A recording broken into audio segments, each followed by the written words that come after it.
एक दिन दुर्गा माँ देवी लोक में अपने भवन में बैठी हुई थी, लेकिन उनकी संतान राधा, कृष्णा, हनुमान जी और गणेश जी अलग अलग शरारतों में लगे हुए थे। कोई ग्रंथों की पतंग बनाकर उड़ा रहा था, तो कोई घंटों पर चढ़कर नाच रहा था। पुत्र पुत्री, जितना मुझे आप लोगों का नटखटपन पसंद है, उतना ही मैं चाहती हूँ अब आप अपनी सर्वश्रेष्ठता को अपनाएं और पढ़ाई में ध्यान दें। जिन पुराणों की आप पतंग बनाकर उड़ा रहे हैं, उनका आपको महत्व समझना चाहिए। जब माँ दुर्गा के कहने पर भी उनकी नटखट संतान अपनी शरारतों को नहीं छोड़ती, तब माँ दुर्गा अपनी पुत्री सरस्वती को प्रकट करती है।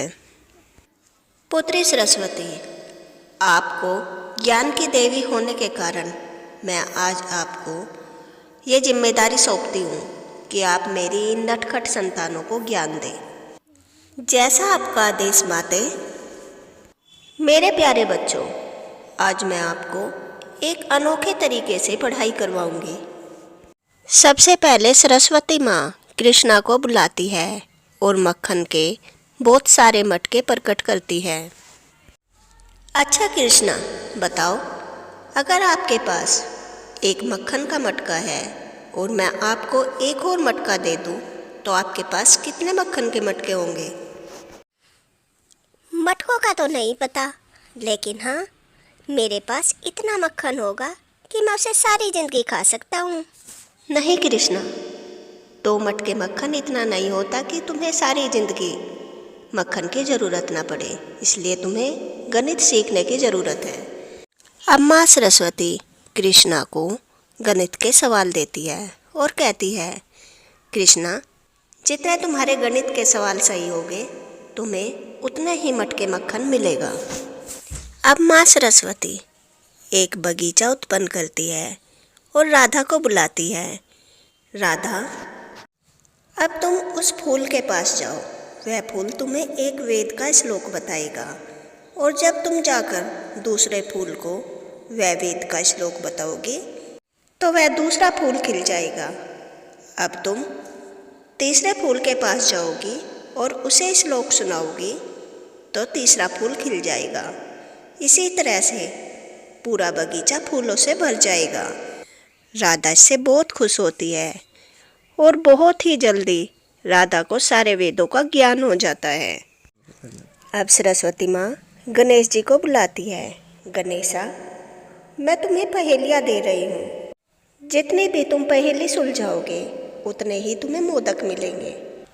अब गणेश जी सारी पहेलियों को सुलझाते हैं और उन्हें अलग अलग तरह के बहुत ही स्वादिष्ट मोदक मिलते हैं।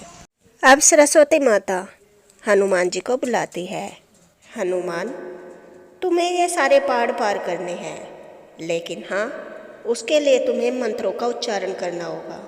जब तुम एक मंत्र का उच्चारण करोगे तो एक पहाड़ को पार कर पाओगे।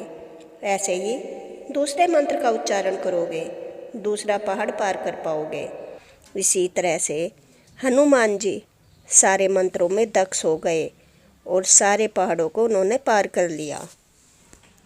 पुत्रों और पुत्री, मैंने पूरी सृष्टि पर एक जगह एक खजाना छुपा कर रखा है। जब तुम उसे ढूंढ लोगे, तुम सबको अपनी अति प्रिय चीज़ें मिलेगी। लेकिन माते, हम उस खजाने को ढूंढेंगे कैसे? अब सरस्वती माता उन्हें एक पहेली देती है। वह पहेली है, ज्ञान की एक लहर है जो बहती संगीत की धुन में से है। मुझे पता है, हमें कहाँ जाना है?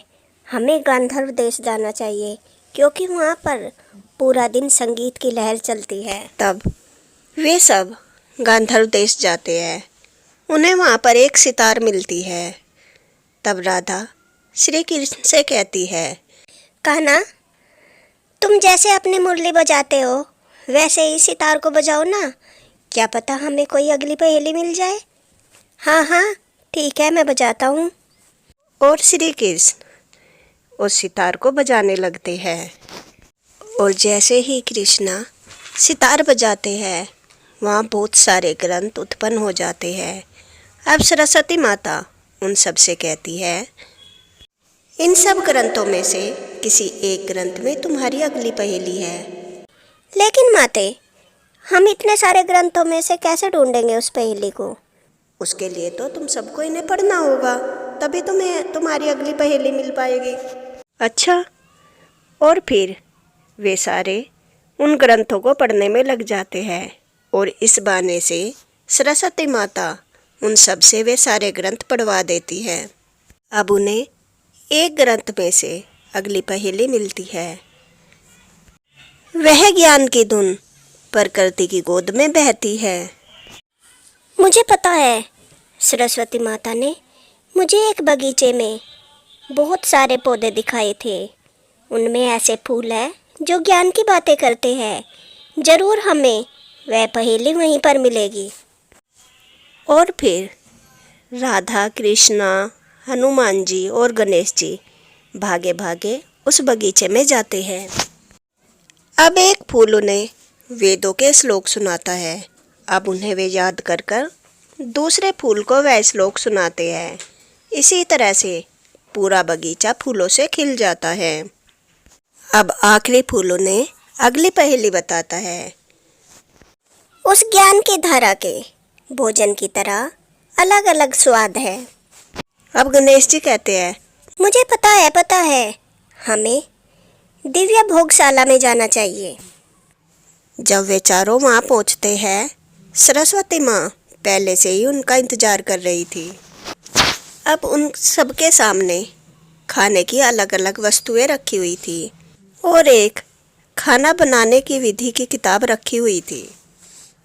क्या मैं इसमें से पढ़कर मोदक बना सकता हूँ? हाँ हाँ पुत्र, अवश्य।